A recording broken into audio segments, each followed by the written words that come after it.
იწყებს სწრაფად ცემას, სუნთქვა გიჭირდა. გონიათ რომ რაღაც საშინელი ხდება, ან შესაძლოა ბევრს აქვს ეს შეგრძნება, რომ აი თითქოს ყვდებიან. მაგრამ ექიმები გეუბნებიან, როდესაც მათთან მიდიხარ, რომ თქვენი გული არის სრულიად ჯანმრთელი. და კითხვა გიჩნდება, თუ რა ხდება მაშინ? რა ხდება მაშინ? ეს არის პანიკური შეტევა. მდგომარეობა, რომელიც ათასობით, 100,000-ობით ადამიანს ყოველდღიურად აწუხებს. ურთულებს ცხოვრების ხარისხს და ძალიან მძიმეა მასთან ერთად ცხოვრება. მაგრამ მნიშვნელოვანია გვახსოვდეს ერთი რამ, რომ პანიკური შეტევა ძალიან მძაფრი და შემაშინებელია, თუმცა ის სიცოცხლისთვის არის სრულიად უსაფრთხო. მე სოფო ჯაფარიძე ვარ და ეს მედგიდია. ჩვენი გადაცემის გენერალური სპონსორია PSP, ჩემი ოჯახის აფთიაქი. ყველაფერი რაც თქვენს ჯანმრთელობასა და სილამაზეს სჭირდება, PSP-შია. მედიკამენტების, საკვები დანამატების, თავის მოვლის, პირის ღრუს და ბავშვთა პროდუქტების მრავალფეროვანი არჩევანი მთელი ქვეყნის მასშტაბით. PSP, ჩემი ოჯახის აფთიაქი. დღეს მედგიდში ვისაუბრებთ სწორედ ამ თემაზე, რომელიც მე მგონი დღეს უკვე ყველას აინტერესებს. ეს არის შფოთვა და პანიკური შეტევები. და ვისაუბრებთ ჩვენთვის ძალიან საყვარელ ადამიანებთან ერთად. ალბათ გამორჩეულად საყვარელ ადამიანებთან ერთად. გიორგი ნაზღაიძე, რომელსაც წარდგენაც კი არ სჭირდება, ჩვენთვის ყველასთვის ძალიან საყვარელი და გიორგი ჭეიშვილი. ადამიანი, რომლის იმედად არის, მე მგონი, ნახევარი საქართველო და ჩემს გარშემო ძალიან ბევრი ადამიანი მას მიმართავს და პირადად მე მაქვს ამისი გამოცდილება ძალიან ბევრ მათგანთან შემდგომ როცა მისაუბრია, რომ როგორ შემსუბუქდა მისი ცხოვრება და დღეს ისინი როგორი ბედნიერები არიან. მოგესალმებით გიორგებო, მადლობა პირველ რიგში.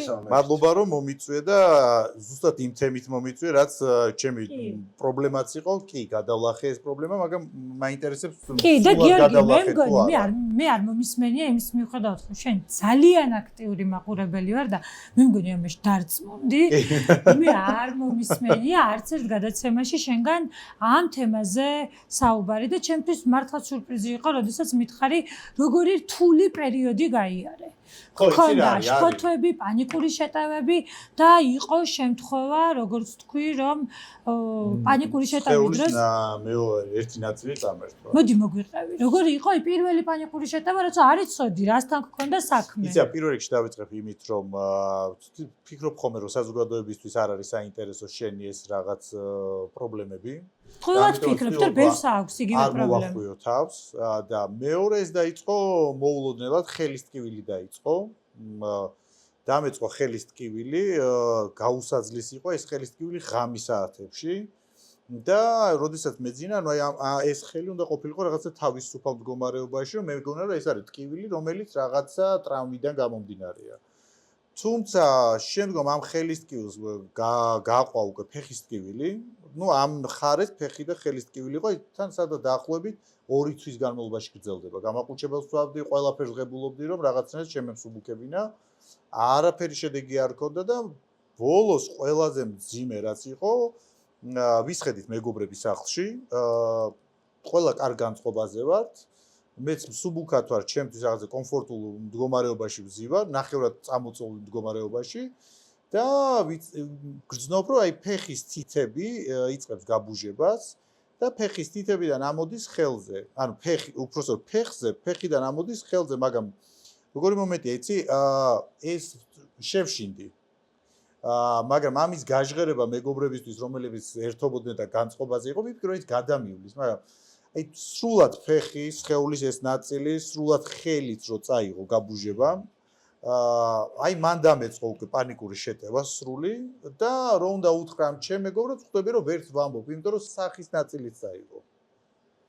და ამ დროს ჩემმა მეგობარმა ერთ-ერთმა უბრალოდ გამოიხედა ჩემკენ რომ რაღაცა ყველა ერთობა და მე არ ვერთობი, რაღაცა წამოწოლი მდგომარეობაში ვარ და დაინახა რომ რაღაც სახიდან გამომდინარე რაღაცა მჭირდა და რომ კითხა რა გჭირდა, ანუ პასუხის გაცემაზეც ამ თვითონ ქონა პანიკური შეტევა. აი გამიჭირდა ანუ პირის მეტყველებაც კი გაჭირდა და მაგდროს შეშინება იყო ის რომ ეგონათ რომ მიკროინფარქტი თუ ინსულტი ხო არ აქვს ამ ადამიანს და ეს რო გაჟღერეს, ნუ საერთოდ სასტრაფო გამომიძახეს, გონს მომიყვანეს, იმიტომ რომ გონებას დავკარგი მაგ დროს. ეს იყო ალბათ ბევრი მაქვს გიორგი კითხვები, მაგრამ ყველა რო დაგიშვათ ფსიქიატრიულ კონსულტაციას და ამის გარშემო. უბრალოდ მაინტერესებს ისე თუ მიშველი თუ კიდე უფრო მომავალში არ დამემართოს, თანახმოვან ყველა გიორგი, რასთან გვაქვს საქმე? თქვენ რას გვეტყვით? როდინდელი ისტორია. ეს არის დაახლოებით წელიწად ნახევარი მაქსიმუმ. ეს იყო პანიკური შეტევა, სპორტის უეცარი შეტევა, ძალიან პიკს რომ მიაღწია რამდენიმე წუთში. რა თქმა უნდა, ეს არ იყო ორგანული. არ იყო ორგანული, არ იყო საშიში, თქვენ სიცოცხლე ჯანმრთელობას არაფერი არ ემუქრებოდა, მაგრამ პირველი შეტევა ყოველთვის ესეთია გამოცდელი პაციენტისთვის. მაგ დროს გონია რომ ვკვდებით, მოვიდა ჩვენი დრო. პირველი შეტევა, მეორე, მესამე, მეათე შეტევის დროს უკვე გამოცდილი პაციენტები ვიყავით. თუმცა ნახეთ რისი დამატება მინდა. ეს სიცოცხლეს არ ემუქრება. ძალიან დიდი პერიოდით გაგრძელდა. ეხლა მე ვყვები ამას რაღაცა წამიერი სიტყვებით, მაგრამ პერიოდი იყო ის რომ აი ხო დაიწყო, მეგობრებს არ უთხარი, მე გარწმუნდა მდგომა. არის მე სანამ სასტრაფო მოვიდა, სასტრაფომ დააგვიანა, სანამ სასტრაფო მოვიდა, ანუ ეს და გიორგი, რამდენ ხანს გაგიგრძელდა არა ეს ფრაგმენტი? ზოგადად შემდგომ, აი რამდენ ხანს გაგრძელდა? რამდენად ხშირად გქონდა მსგავსი პანიკური შეტევები, შფოთვები, რამდენად შეიცვალა შენი ცხოვრება? სადღაც აი ხა ის მთავარ ამ შეტევამდე ეს ყველაფერი გრძელდება, არ ძალიან დიდი ხანი გრძელდებოდა, რამოდენიმე თვე გრძელდებოდა. უბრალოდ ამას არ ვერ ხვდებოდი ეს რა იყო. და გქონდა შფოთვა? შფოთვა იყო, ტკივილი იყო, უძილობა იყო და ყველანაირი გზებით ვებრძოდი. მე მეგონა რომ ეს ტკივილი იყო რაღაცა ხელი დამიზიან და რაღაცა თამაშის დროს ან რაღაცის დროს და ვიფიქრე რომ ეს არის პრობლემა, მაგრამ იარეთ ექიმებთან. ექიმთან ბოლოს წავედი, როდესაც ხო, აი გულზე გადავიდა მე. რომ არა ჩემი მეგობრები, რომლებიც დამეხმარნენ სასტრაფო გამომიძახეს და ანუ სულად მათ მიშველეს. ანუ მე ამ შემთხვევაში ვიყავი უძლური, რომელიც ვერც ვინძრეოდი, იმიტომ ხელი, ფეხის, სხეულის, ნუ მოკლედ სხეულის მარჯვენა ნაწილი არ მემორჩილებოდა. მეტყველება არ შემეძლო ტელეფონის აღება. 45 წუთში მაინც გაივლიდა და შფოთვისგან და პანიკური შეტევისგან არავინ არ კვდება. ბევრი წვალობს, ბევრი იტანჯება. ვერ დაგეთანხმებით, ეს უარესიც არის დამოკიდებული. არავინ არ მომკვდა. როდესაც გიფიქრია, რომ კონტროლს სრულად კარგავდი და უბრალოდ აი აღარაფერი აღარ შეგეძლო ამის გარდა. ეს შემთხვევა, ეს ერთადერთი ფრაგმენტი იყო შენ ცხოვრებაში პანიკური შეტევის? არა, პანიკური შეტევა სხვადასხვა პერიოდში მქონდა, ეხლა მე სხვადასხვა არ მინდა წარსულ შევეხო ესე, მაგრამ ეს იყო ის შემთხვევა, რომელმაც იმ მომენტში სიმართლე გითხრათ, ციკლს მეგონა ჩავხედე თვალებში, იმიტომ რომ უმოქმედო ვიყავი. რომ არა, ჩემი მეგობრები ვერ წავდგებოდი, ვერაფერს ვერ ვაკეთებდი. მეტყველებითაც კი ვერ გავაგებინე მაგ. ბატონო გიორგი, რა უნდა გავაკეთოთ ასე დროს? აი ძალიან პირველ რიგში მაინტერესებს ერთი რა არის შფოთვა? და შფოთვას და პანიკურ შეტევას შორის სხვაობა რა არის? აი ბევრისგან მსმენია რომ მაქვს შფოთვა, მაქვს პანიკური შეტევა, მაქვს დეპრესია. მოდი განვისხვავეთ, აი რა განსხვავება არის შფოთვასა და პანიკურ შეტევას შორის? კი ბატონო, განმარტების მიხედვით შფოთვა არის უობიექტო შიში. ისევ გამეორდები ბევრჯერ. როდესაც არ იცი რისი გეშინია. თუ გეშინია ობობის, გეშინია ობობის და ეს არის ფობია. გეშინია ჭექა ქუხილის, გეშინია ჭექა ქუხილის, თურმე ბრონტოფობია ქვია ჭექა ქუხილის შიშს. აქვს ჭექა ქუხილის ფობია. შფოთვის დროს შენ შიშს არ აქვს ობიექტი. შენ ცხოვრობ, ხარ, არსებობ შიში და არ იცი რისი გეშინია. ეს არის შფოთვა, უობიექტო შიში. და რა არის პანიკური შეტევა? პანიკური შეტევა არის ალბათ აღმატებული, ზეაღმატებული ხარისხი შფოთვის. უსმად ანუ განვითარებული. შფოთვის დაბოლოება? ნუ შფოთვის ძალიან გაზრდილი ხარისხი, ძალიან ისეთ ინტენსიური შფოთვა. ეხლა ძალიან დიდ ხანსაც არ გრძელდება, ვერცაჩი უნდა ამოიჭუროს კაცს. ორი შემთხვევა გამახსენდა საჭესთან რო ვიჭიქი. ავტომობილში ვიყავი და მაგ დროს მომივიდა ხელ ესე წართმევა არ მოხდა, მაგრამ აი ისეთ ემოციურ ფონში შევედი არაფრის გამო, ანუ არაფერი არ წინა პირობა არ ქონდა არაფერს და ისეთი შფოთვა იყო, რომ ავტომობილი გზაზევე ანუ არსად არ იყო გასაჭირო, გზაზევე გავეშერე და ავტომობილში მე რაღაც ანუ სრულად გონება არ დამიკარგია, მაგრამ ყველაფერი გონების კარგვამდე მიხვედი და ამ დროსაც გქონდა იმის შეგრძნება, რომ თითქოს კვდებოდი? კი, რა თქმა უნდა. შეიძლება ეს მაქვს შიში, იმიტომ რომ იმ დროს არავინ არ არის ჩემ გვერდი და შიში მაქვს, რომ ვერავინ ვერ დამეხმარება. და ალბათ ეს შიში ამიტომაც უფრო მძაფრად ხონდა მარტოობის შიში? კი, როგორ არა. და ცდილობდი რომ მარტო არ დარჩენილიყავი, რადგან მშველელი ხოლოდა. ეხლაც ვცდილობ რომ ხშირ შემთხვევაში არ ვიმყოფებოდე მარტო, იმიტომ რომ ისეთი არასასიამოვნო შეგრძნებებია ეს, რომ მგონია რომ აი ხვალაც რომ მომივიდეს, ვიღაც დამხმარე გვერდში უნდა ჭირდება. რომ აი ბოლოს და ბოლოს სასტრაფოს მაინც რო დაურეკოს. შფოთიანი მძღოლისთვის ქალბატონო სოფო ყველაზე საშიში ადგილი არის გვირაბი. იქ ვერ შემოვა სასტრაფო, იქ შეიძლება მოხდეს საცობი, იქიდან შეიძლება დიდხანს ვერ გამოაღწიოს. გვირაბი არის ყველაზე საშიში ზონა. ბატონო გიორგი, რატომ ეშლებათ ხშირად ადამიანებს პანიკური შეტევა? ძალიან გავს. პანიკური შეტევის დროს არის წვა, მტკივილი გულმკერდის, მკერდის ზულის უკანს, გულისცემის აჩქარება, სუნთქვის გაძნელება, ძალიან გავს სტენოკარდიული შეტევის სიმპტომებს ძალიან. და ამიტომ გონიათ ადამიანებს რომ ინფარქტი აქვს და ამ დროს აქვთ რეალურად. მათ შორის ექიმებსაც გამოცდილი ექიმით შეიძლება დაიგნეს საკუთარი შფოთვა აურიოს იმაში სტენოკარდიულ შეტევაში. დიახ. გიორგი, რამდენად დაგეხმარა შენ თავთან მუშაობა? რომ დაგეძლია ეს პრობლემა, იმიტომ რომ ძალიან რთულ ამბავს ყვები იმას რაც გჭირდა რაღაც. რთული ახლა მე ეტაპობრივად ესე მიუყვები და ეტაპობრივად კიდე რაღაცებს თან დავამატებ ამ ყველაფრის მერე. იცია, რაც მთავარი ალბათ ის იყო, რომ რაც მითხრეს და ამიხსნეს, რომ ჩემი თავი უნდა ავიყვანო ხელში და ის უბრალოდ თქვენ რასაც ხსნით, რომ ეს არ მოკლავ შენ და რაღაცნაირად ეს გაივლის. აი ამის რაღაცნაირად ტვინში უნდა ჩამებეჭდა ეს ყველაფერი, რომ იცი რა, ხარ ცუდად, მაგრამ ეს არის დროებითი და შენ უკეთესად გახდები. აი ალბათ ეს არის რაზეც მე ეტაპობრივად უკვე ჩემ თავზე მუშაობდი, რომ აი თუ ცუდად ხდები, ხო, რაღაც მომენტში მქონდა, რომ აი მეწყება შფოთვა, ხო? და ვეუბნები ჩემ თავს, რომ დამშვიდი, არაფერი არ არის საშიში, არაფერი არ მოგივა, შეიძლება ცოტა ხანი ცუდად გახდე, ჩემ თავს ვეუბნები დაჯექი, ყველაფერი კარგად იქნება. ხო, აი ისწავლე მართვა? სრულად რო გითხრა, ვისწავლე მოგატყუებ, იმიტომ რომ ალბათ ამას უკავშირდება კიდე ჯაჭვურად ის, რომ ბოლო სადაც ერთი თვის წინ დამემართა სისტემატიური გადაბმით იყო, მავიწყდებოდა მანქანას სად ვაჩერებდი. ანუ ეს როგორ რაღაცა იცი, მე მესმის რომ გააჩერო რაღაცა სხვა უბანში, მაგრამ აი სახლთან ჩემი აივნის წინ ქვედა ნაწილში ვაჩერებ მანქანას. ერთხელ დავტესტე კიდევაც რომ ავტომობილი გავაჩერე და ვთქვი რომ ეხლა ავალ სახლში და გადმოვიხედავ აივნიდან და თუ დავინახავ ჩემ მანქანას. ანუ თუ გამახსენდა ვერ გავიხსენე. დრასთან გვაქვს საქმე ბატონო გიორგი? ძალიან ბევრი ენერგია წაიღო ჩემი საექიმო გადმოსახედიდან შფოთვასთან ბრძოლამ დიდი ენერგია წაიღო და ცოტა გაიფანტა თქვენი ყურადღება. ცოტა გაუჭირდა ხანმოკლე მეხსიერება, ცოტა დროებით შეგწევა და ეს არ არის მეხსიერების ის შეცდომა, რასაც ამ დროს ადამიანები უშვებენ. აი რას უნდა ებრძოლოს ამ დროს ადამიანი? პირველ რიგში თავს უნდა უთხრათ, რომ შფოთვისგან არავინ არ მომკვდარა და მე ვერ ვიქნები პირველი. ხო, ეს ხო არ არის მარტივი იმ დროს, როცა აი ასეთი.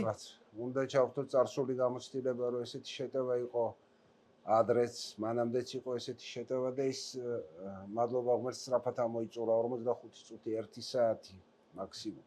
ხო, მაგრამ ეს 1 საათი ხო შენთვის მთელი ცხოვრება გონია იმ დროს. 1 საათი რო სიკვდილს თვალებში უყურებ, აი გიორგი მოყვა მაგალითად რომ რაღაცა გარკვეული პერიოდი 9 საათზე მეტი გიორგი უყურებდა სიკვდილს თვალებში.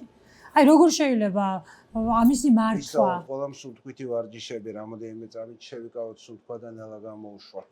სწორედ ეს მეინტერესებდა, რამდენად შესაძლებელია მედიკამენტის გარეშე შფოთვის და პანიკური შეტევა? შესაძლებელია ადამიანმა გადახედოს თავის კვებას, მოიწესრიგოს ძილის გრაფიკი, მოერიდოს სტიმულანტებს, როგორც არის კოფეინი და რა ვიცი გაზიანი სასმელები, ივარჯიშოს ფიზიკურად. არის შესაძლებელია ძილში დაემართოს ადამიანს პანიკური შეტევა? რა თქმა უნდა, ხდება ხოლმე. არა, ძილში სულ მემართებოდა. გქონია ძილში პანიკური შეტევა? და როგორ გამოსულხარ ამ მდგომარეობიდან? ხანდახან იყო ეს, როდესაც მგონია რომ ვიხრჩობი და ძილიდან გამუყავ არამას და ვერ სუნთქავ და ნერვს ვერ ყლაპავ და ამ დროს წყლის შველა მინდება. ნუ არავინ არ არის ამ შემთხვევაში, ხო? სახლში ხარ მარტო. და იყო შემთხვევები, როდესაც მე რაღაც პერიოდი ჩემი მეგობრები რჩებოდნენ ჩემთან, ძილში მქონდა მუდმივი ხტუნვა ალბათ, ხტუნვა უნდა დაუძახო ალბათ. შეხტომები მქონდა დაუსრულებელი. ხტომა. ეს იყო აი რაღაცა დიდი ძილის პერიოდი. ღამის პანიკური შეტევა კი ბატონო. როდის უნდა მიმართოს პაციენტმა ექიმს? აი რა არის ბოლოს სიგნალი, როდესაც უნდა მიხვდეს ადამიანი, რომ აი ახლა უკვე აუცილებელია, რომ ექიმი ჩაერიოს. ეს ხდება კვირაში რამოდენიმეჯერ, თუ საგრძნობლად მოქმედებს ცხოვრების ხარისხზე. ვიქვეითებ შრომის უნარს, ჯობია რომ ექიმსაც მიმართოთ, ფსიქოთერაპევტსაც და ვარჯიშიც დავიწყოთ. აი ეს სამი რაღაცაა. რამაც შეიძლება კარგი შედეგი გამოიღოს. რამდენად ხშირად მოგმართავენ პანიკური შეტევის და სპორტის გამომართავენ. ძირითადად და მსოფლიოში სტატისტიკა ამბობს, რომ ყველაზე გავრცელებული ემოციური დარღვევა, მენტალური დარღვევა მაინც არის სპორტი. რა მითხარით, იცით, რაღაცა ეს კითხვა გამიშთა. ადრე ხო არ იყო ესე აქტიურად, მასიურად ადამიანებში, მით უმეტეს ახალგაზრდობაში. მე კი შეიძლება არ ვარ ახალგაზრდა, მაგრამ აი ახალგაზრდებში არის ყოველი მეორე რაღაცა ამ შფოთვით პრობლემებზე საუბრობს. ჩვენ ზუსტად არ ვიცით, ბევრი რამე შეიცვალა, ჯერ ეს ერთი სახელი დაერქვა ამ მოვლენას. მეორეც როგორ გითხრათ, აი მარტო COVID პანდემია მითვლება, რომ 25-28%-ით გაზარდა მსოფლიოში შფოთვა. ანუ რაღაცა წინაპირობა აქვს. კი, ნამდვილად აქვს. რამდენ ხანს შეიძლება ყველაზე დიდ ხანს გაგრძელდეს პანიკური შეტევა? 45 წუთი 1 საათი მაქსიმუმ, მე თავისით ის ნელ-ნელა დაბლა ჩამოდის და შეიძლება პანიკური შეტევა გაგრძელდეს 1 საათი? იშვიათად, მაგრამ არა, მე ვერ გადაურჩევი, მაგას მარტო რო ვიყო, ალბათ ვერ გადავგული ამის ხდება. ვერ იქნებით პირველი ადამიანი გიორგი, რომელიც მართლა დაგიფაროთ, გარდაიცვალა შპორტვისგან, ვერ იქნებით. ყოფილა ასე. არ ყოფილა. რამდენად საშიშია რეალურად? აი ადამიანისთვის რომელსაც ეწყება პანიკური შეტევა, შფოთვა. საშიშია კომფორტისთვის, საშიშია ცხოვრების ხარისხისთვის, არ არის საშიში სიცოცხლისთვის და ჯანმრთელობის მძიმე დაზიანებას ის არ იწვევს. ორგანულ დაზიანებას არ იწვევს. გიორგი, მაინტერესებს რამდენად შეიცვალა შენი ცხოვრების ხარისხი? რამდენად გაუარეს და აი ამ პანიკური შეტევების მერე? დროს. მაგ პერიოდში ძალიან რთული იყო ჩემი ცხოვრება, იმიტომ რომ პირველი ის რომ მარტო არ მინდოდა ყოფნა და ყოველთვის ვიღაცაზე მიკედლებული ვიყავი და ეს უკვე ჩემი კომფორტის ზონიდან გამიყვანა, იმიტომ რომ მე მილიონი საქმე მაქვს და ეს უნდა ვაკეთო და ყოველთვის მიწევდა რომ ვიღაცისთვის მეთქვა რომ ჩემთან ერთად იყავი. ნუ მანქანაში უნდა ვიჯდარიყო ვიღაცა. არა მარტო მანქანაში, ავტომობილში, სახლში, მაგალითად სადღაც რომ მივდიოდი მე რამდენად ხშირად გემართებოდა პანიკური შეტევა ამ დროს? მაგ პერიოდში, აი ეხლა ეს იყო მთავარი შეტევა, რომელმაც გადამაწყვეტინა რომ მე უნდა ექიმთან მისულიყავი. იქამდე ეს იყო მუდმივ რეჟიმი. აი მაგალითად ეს ხელის ტკივილი, რომელიც მეგონა უბრალოდ რაღაცა დაზიანება იყო, ეს გრძელდებოდა რამოდენიმე თვე. და უბრალოდ არ ვაქცევდი ყურადღებას, ვიქრე ვიღძე ხელი და ამას ჭირდება რაღაცა პერიოდი რომ გავიარე. თუმე ეს არის ამ შფოთვიდან გამომდინარე რაღაცა ნერვული რაღაცა. იყო აი ისეთ შემთხვევა, რომ რაღაცა კონკრეტულ ადგილას აღარ გინდოდა წასვლა, იმიტომ რომ მე ბევრისგან გამიგია, არ ვიცი.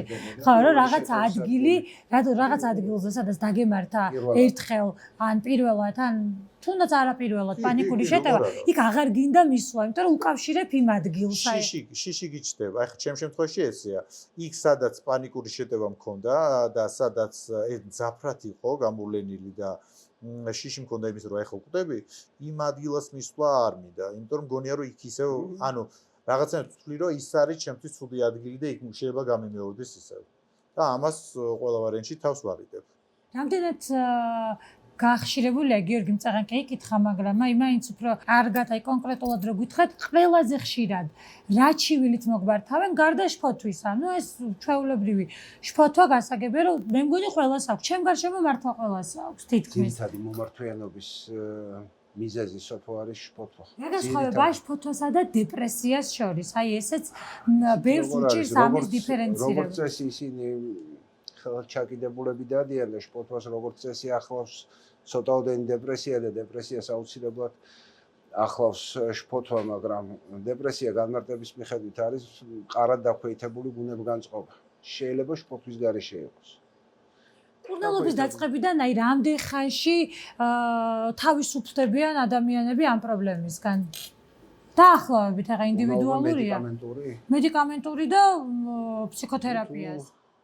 ყველაფერი ერთად ჩართე. მედიკამენტურზე ვიტყვი, რომ თუ რეზისტენტული არ არის შემთხვევა და ადამიანი მედიკამენტებით მკურნალობას ექვემდებარება, სადღაც თვენახევარი 2 თვე ის კმაყოფილი უნდა იყოს პაციენტი. დაახლოებით ასე იყო გიორგი თქვენთან. მეც მაქვს ხომ გამოცდილი პაციენტი ხარ გიორგი. ეხლა ხო იცით რომ შფოთვისგან არავინ არ ყვდება. არა, მაინც ვერ დაგეთანხმებით. ამოიწურება. მაინც შიში მაქვს. ყოველგვარი ჩარების გარეშე რომ კარგად გახდებით. არა, მაინც მაქვს შიში. ოცი შეტევა ხომ თავთან მაინც კი გქონდათ? მაქვს ის რომ ჩემ თავს ვამშვიდებ, მაგრამ შიში იმისა რომ შეიძლება რაღაცა მომივიდეს, სადღაც რაღაცა პროცენტი არის. გავიგე, მაინც დიდი პროცენტი არ არის. გავიგე. მუშაობაში არ გიშლის გიორგი, აი ეს შიშები ხელს?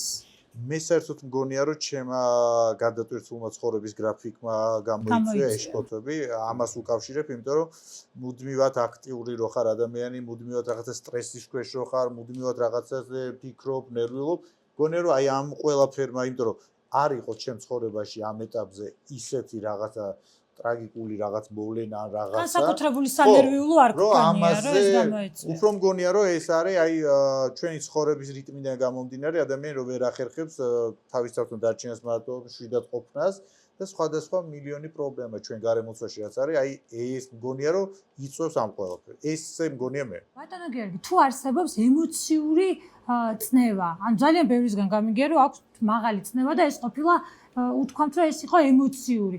რამდენად შესაძლებელი არის როგორ არა წნევის ციფრებიც იწევს და წნევა ზევით მიდის. და რა შვება ამ დროს პაციენტი? მე მაქვს ხოთი შორის. რა აბა? მე დაბალწნევიანი ვარ ზოგადად.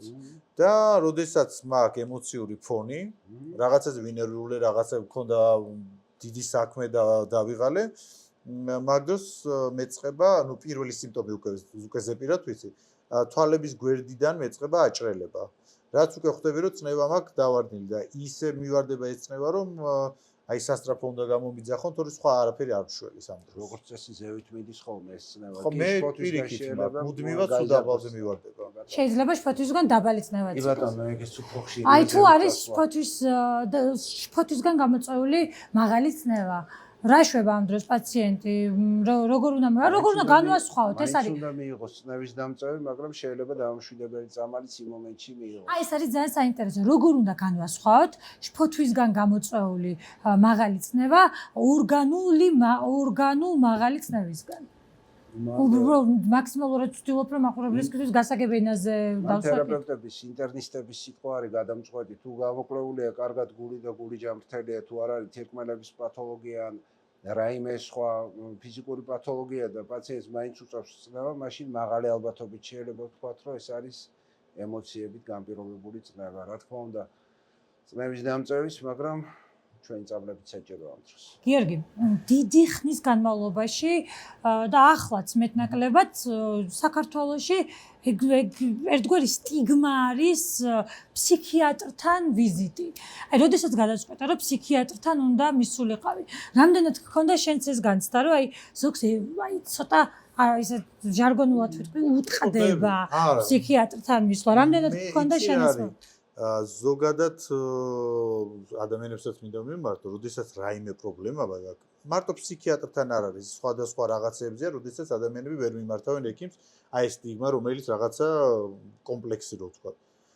ვთვლი რომ ჯანმრთელობას, როდესაც რაღაცა ეხება, აუცილებლად უნდა მიხვიდე ექიმთან და ეს იმიტომ რომ ვიღაცისთვის დასაცინია თუ უწყდება ეს ბატონ გიორგი, თქვენ მუშაობთ ფსიქორეაბილიტაციის ცენტრ ფსიქიაში და კლინიკა პირველში. ფსიქიაში მე ვიცი რომ თქვენ გარდა ძალიან ბევრი ფსიქიატრი და ძალიან წარმატებული და მაღალ პროფესიონალი ფსიქიატრები მუშაობენ. არა მარტო ფსიქიატრები, ფსიქოლოგები ასევე. ფსიქოთერაპევტები, ნევროლოგი, ენდოკრინოლოგი, სექსოლოგი, რამდენად მომრავლდა აი ამ ბოლო პერიოდში პაციენტების რაოდენობა რამდენად გაიზარდა? ცით რამ ასე მიმართვიანობის სტატისტიკა ჩვენი არა გვაქვს, მაგრამ ერთი მე ვიცი თქვენი სტატისტიკა ვიცი და სწორედ ამიტომ თვეში ახერხებთ 600-მდე პაციენტის მიღებას რამდენი იყოს არ ვიცი სოფო არ მაგას ვერ მივიღებთ. ნუ ბევრს ვიღებთ. ყოფილა შემთხვევა რომ ღამის 12 საათზე დამირეკავს ბატონ გიორგისთან და ჯერ კიდევ კლინიკაში ყოფილა პაციენტთან და აქედანაც რამდენადაც ვიცი მიდიხართ პაციენტებთან შესახვედრად. ნუ ეს ნიშნავს იმას რომ ძალიან გაიზარდა მომართვიანობა. ხო, მაგრამ ორი მხარეა აქ. ერთი მხარეა რომ ან მე სწორედ ამის თქვა მინდა რომ სტიგმა დაირღვა ასე ხო, მაგრამ აი ნახე, მაშინ სამი მხარეა კიდე. აბა ერთი მხარე რომ ბატონი გიორგი არის ძალიან კარგი ექიმი. ძალიან მაგარი. მეორე არის ის რომ ის სტიგმა დაინგრა. აღარ ცხენიათ. ხო, და მესამე არის ტრაგედია რომ რაოდენობრივად ძალიან ბევრია უკვე და ადამიანები რომელსაც აქვს აი ეს პრობლემა. და ეს მომავალში მგონია რომ აი თუ ექიმთან არ მიყვალ, ეს უარეს შედეგამდე მიიყვანს ადამიანს. დასაკვირველია. ეს სხვადასხვა ფორმით მე ვლინდება ახლა ბევრი ფორმა არის რომელიც საერთოდ სხვა ადამიანების მიმართულებით. გიფიქრია აი ამ რთული პერიოდი როდესაც გქონდა რომ აი ყველაფრიდან გაქცევა გინდოდა? კი, როგორ არა. ეხლაც ალბათ ამ ყველაფერმა დამიტოვა ის რომ სულ მინდა სიმშვიდეში წასვლა. ანუ აი მაგალითად აგარაკი მაქვს ფასანაურში და მინდა რომ მუდმივად იქ ჩავიდე და სიმშვიდეში ვიყო და არ მქონდეს ხალხთან. მაგრამ მარტო ყოფნის გეშინია. აი მან არ მეშინია. აი რა უცნაურია. ეს არის ერთადერთი ადგილი, სადაც არ მეშინია მარტო ყოფნის. ბატონ გიორგი, ერთი კითხვაც. ორი სიტყვა შფოთვას შევაწიოთ რა. რაღაცა კარგი სხვა აქვს მაგას. რა აბა? ჩემთვის არა. პროსენსიტიური გახდით. ნებისმიერი ადამიანის ემოციურ მდგომარეობას უფრო კარგად გრძნობს. მე გეტყვით კარგი რა არის. არა, გეტყვით, ეხლა კარგი რა არის. კარგი არის ის რომ ადამიანები რომელთანაც ხარჯავდი დროს და ვისმენდი მათ სისულელეებს, რაც მე ჩემთვის ეს იყო სტრესული იყო, იმ ადამიანებთან შევწყვეტე კომუნიკაცია. ეხლა უბრალოდ გადაცემიდან ურეკა. ესე იგი კარგი სკონია შფოთვას, ხო?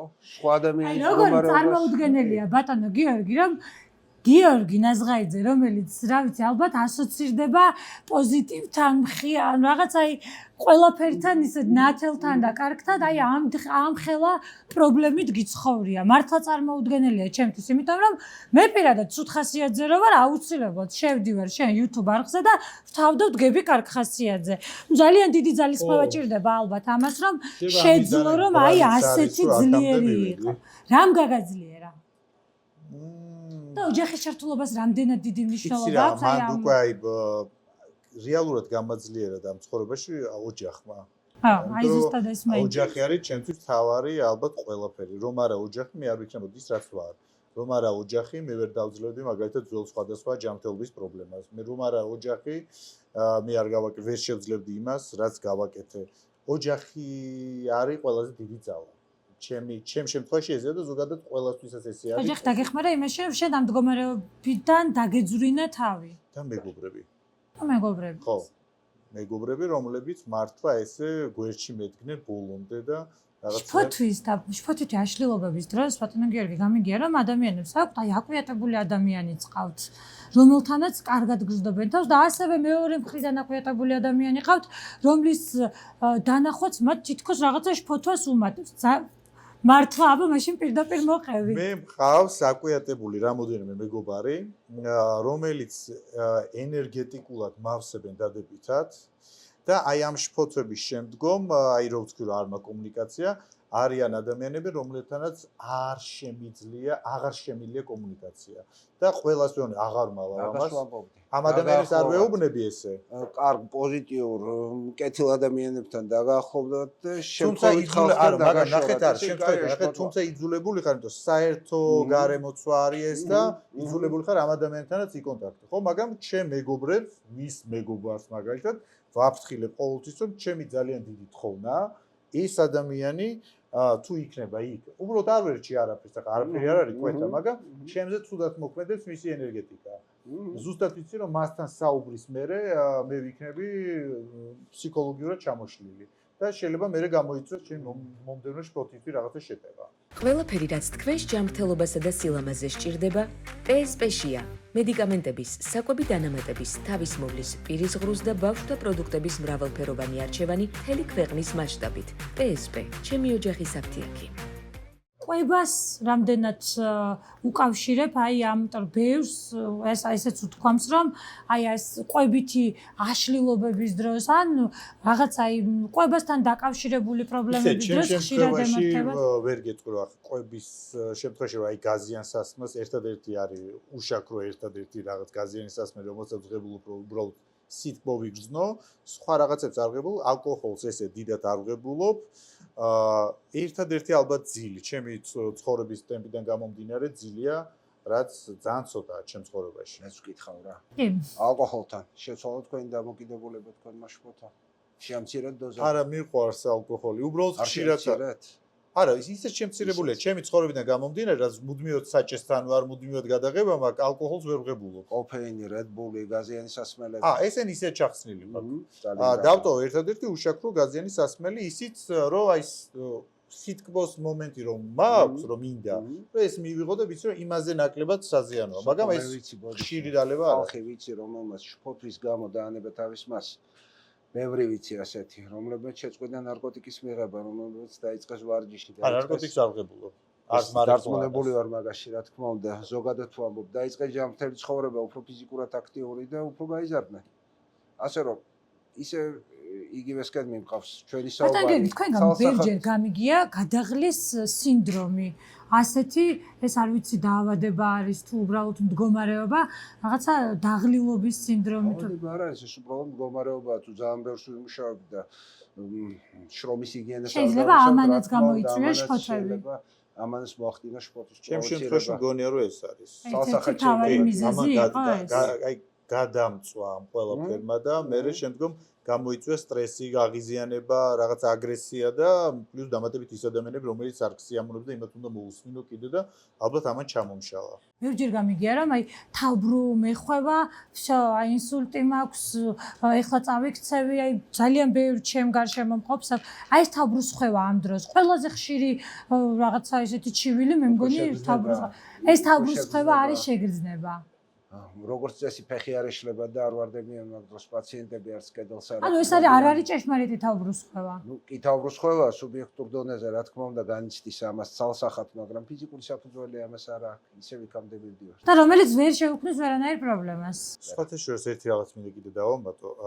ერთ-ერთი გამოსავალი, მე ჩემ შემთხვევაში არ ვიცი სხვაზე როგორი მოქმედებს. მივხვდი რომ ღამე მე მიყვარს ციარული ზოგადად ფეხით.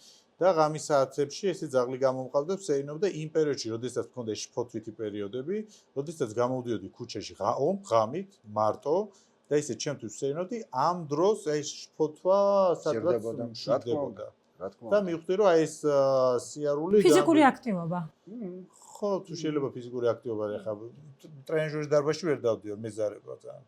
ბატონო გიორგი. არა, ჩემი. აი ბოლოსკენ რო წავიდეთ, რას ურჩევთ პაციენტებს, რომლებიც მოგმართავენ აი ამ შფოთვითი აშლილობებით, პანიკური შეტევებით, დეპრესიებით. ხიზელ ნარკოტიკო ცხოვრებას, ვინც არ იხმარს, არ მოიხმარს ჩემ ნარკოტიკს. შემთხვევაში. ფსიქოთერაპიას თუ ამის ფული არის. და თუ ძალიან ხშირია შფოთვის შეტევები და აქვეითებს მნიშვნელოვნად ცხოვრების ხარისხს, მაშინ ფსიქიატრსაც ურჩევ. კი ბატონო. და მედიკამენტოზური ჩარევა ამ დროს მცირე რაღაცა დროით არის მიზანშეწონილი. არც ისე მცირე დროით დაახლოებით 6 თვით.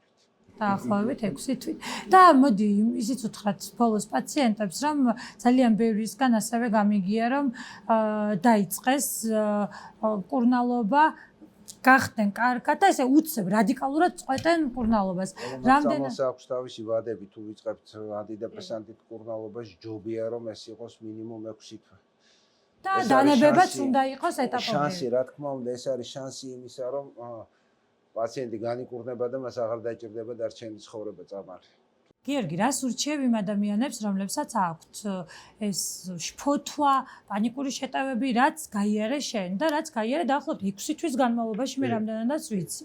როგორ მოერიე და რა რჩევები გაქვთ მათთან, როგორ უნდა მოერიონ ისინი? ჩემი შეცდომიდან გამომდინარე ვურჩევ ამ ადამიანებს, რომ პირველი ტკივა თუ არა რაღაც, ხელია თუ ფეხია თუ ასე შემდეგ, იმ წამსვე მივიდნენ ექიმთან. და გამორიცხონ რომ ეს არის ხელი თუ ნამდვილად ხელია, ჩემ შემთხვევაში არ მოხდეს ისე როგორც თვეები ველოდებოდი და თურმე შფოთვა უფრო მძაფრდებოდა. ეს არის პირველი.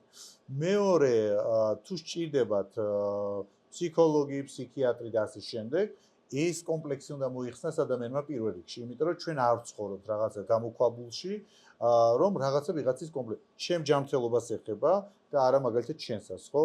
და რატომ უნდა მქონდეს შენთან რაღაცა კომპლექსი, რომ მე ვერ წავალ ფსიქიატრს, ანუ ჩემ ჯანმრთელობას ეხება.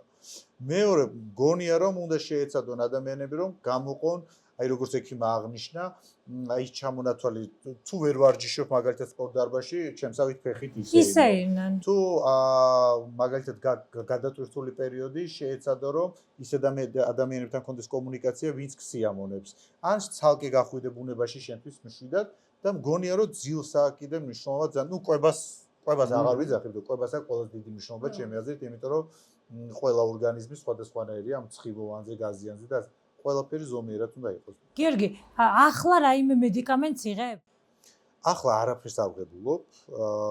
მაქვს სახლში მედიკამენტი, თუმცა დებს აი შავ დღეს ვეძახი ხოლმე ვაი და ეს შავი დღე კიდევ დადგეს სადღაც. არაფერს არ ვღებულობ საერთოდ. და როდესაც ხარი ამდენ ადამიანს რო ფოთვას უჩენ შენი გადაცემიდან რო ურეკავდა აფორიაკებ ამ დროს თავს დამნაშავედ არ გრძნა გიორგი ექიმი არის და შეუძლიათ მოვიდნენ ჩაეწერონ გიორგი ძალიან ბევრ პაციენტს გამოგიგზავნის გიორგი მე დარწმუნებული ვარ იმიტომ რომ იმდენ ადამიანს გაუჩინა ბოლო 3 თვის განმავლობაში ფოთვა რომ მე მგონი ძალიან ბევრი თან ჯერ ყველაფერი წინ არის მაგრამ მეორე მხარეც აქვს ამ ყველაფერს ჩემთვის ანტიდეპრესანტია გიორგის YouTube გადაცემა შესაბამისად ნუ ყველა მედალს აქვს ორი მხარე მეგობრებო ძალიან დიდი მადლობა გულწრფელი საუბრისთვის გიორგი პირველ რიგში და მე მგონია რომ აი ზუსტად ის რაც თავიდან თქვი რომ არ მიყვარს ხოლმე თავს მოვახვიო ადამიანებს ჩემი პრობლემა არ არის ეს თავზე მოხვევა პირიქით შენი გამოცდილება და რაც თავარია შენ დღეს ხარ გამოჯანმრთელებული პაციენტი ამ პრობლემას შენ მოერიე პანიკურ შეტევას მოერიე ფოთვებს და დღეს ხარ ჯანმრთელი და მე ვფიქრობ რომ პირიქით ამაზე საუბარი ძალიან მნიშვნელოვანი არის, იმიტომ რომ გახდე მაგალითი იმ ადამიანებისთვის, ვინც დღეს ებრძვიან ამ პრობლემას, ზოგს რაღაცა კომპლექსი აქვს და ექიმთან არ მიდის, ზოგს უბრალოდ გონია რომ აი გაივლის. და აი რაც გეგონა შენ. რომ საერთოდ სხვა არის და სხვა რაღაც არის და ამ დროს რეალურად არის პანიკური შეტევა. სოფო ზოგჯერ მართლა თავისით გადის ყოველგვარი ჩარევის გარეშე. რატომ? იმიტომ რომ ეს არ არის მძიმე ფსიქიკური დაავადება. ზოგჯერ მართლა გადის. ხო, მაგრამ ჯობია რომ დროულად მივმართოთ ექიმს და დროულად მივხედოთ ამ პრობლემას, გადავჭრათ ეს პრობლემა, რომ შემდგომ რაღაცა კიდევ უფრო მეტი პრობლემის წინაშე არ დავდგეთ, იმიტომ რომ გიორგი ძალიან კარგად იცდა და მეთანხმები იმაში, რომ ძალიან ბევრი წლები ებრძვის ამ პრობლემას და წლები ებრძვის მხოლოდ იმიტომ, რომ დროულად 5 წლის სტაჟით. შეიძლება 5 წელი გაგრძელდეს? კი. ეს თუ დროზე არ მიმართე ექიმს. და ერთსაც ვიკითხავ, დაწუნებული ვარ გიორგი საინტერესებს და კადრს მიღმა მაინც კითხავს და ამიტომ ბარემ გადაცემაშივე ვიკითხავ. არა. რამდენად ხშირია აი შემოbrunება ამ პრობლემის. აი გიორგის მაგალითად ქონდა ეს პრობლემა თან საკმაოდ მძაფრად, იმკურნალა და აღარ აქვს. იმუქრება თუ არა რომ აი ეს პანიკური შეტევები, ეს ფოთვები ხელახლა დაბრუნდეს მის ცხოვრებაში. არ ემუქრება. მე მომშვიდობთ ახლა. არ გემუქრება. თუ გავაგზავნებთ ადამიანებთან კომუნიკაცია და ესე გადატვირთული გრაფიკით თუ მოიხმარეთ ალკოჰოლი ჭარბად, იცხოვრეთ არაჯანმრთელად, ნარკოტიკებს მიეცით, თავი არიზინეთ ღამე, ეკონტაქტეთ ძალიან უსიმპათიო ადამიანებს, რა ვიცი, იქნებ მოbrunდეს. მაშინ მოbrunდება. გარემოს აქვს ძალიან დიდი მნიშვნელობა ჩვენი ფსიქიკისთვის. საბოლოოდ ძალიან დიდი მადლობა. ძალიან დიდი მადლობა გიორგი, მადლობა გულწრფელი საუბრისთვის და მადლობა იმისთვის, რომ ჩვენმა მაყურებელმა ძალიან ბევრი საინტერესო რამ შეიტყო აი ამ პრობლემის წინაშე, რომელსაც დღეს, რა ვიცი, 100,000-ობით ადამიანი ებრძვის. მადლობა და მადლობა თქვენ რომ გვისმენდით და მომავალ შეხვედრამდე.